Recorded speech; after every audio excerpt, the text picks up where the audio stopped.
This question comes to us from Z, and Z writes this: Hey WeTV, what happens when a pastor retires after years of faithful service and isn't removed for false teaching or a dishonorable life? Is he still a pastor? Why or why not? Thanks for the help on this, Z.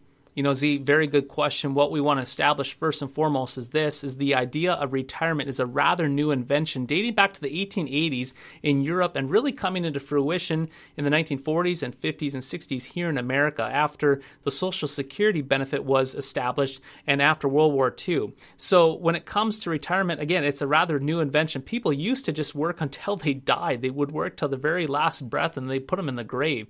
But now we have this establishment of a period of time where individuals indeed enter this retirement status.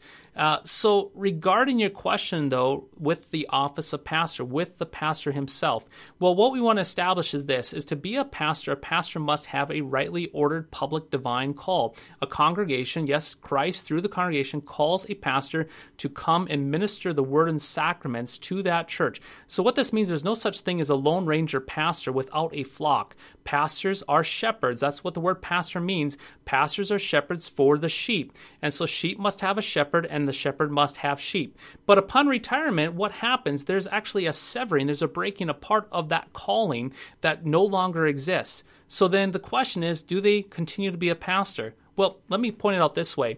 If we think of all the presidents that we have President Carter, President Bush, we have the senior Bush, and President Obama. We still call them presidents. However, we would say that only one president has the nuclear codes, and that's President Trump.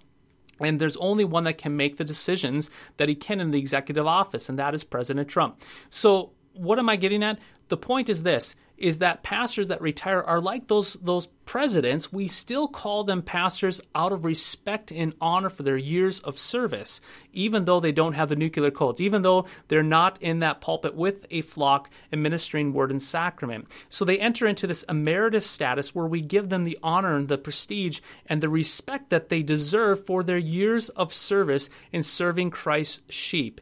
And that is that emeritus status. So back to your question, are they a pastor? We esteem them as one, but technically are they? No, they are not, because they're not ministering word and sacrament in a rightly ordered divine call to that local church. So I hope that helps, and we'll catch you next time.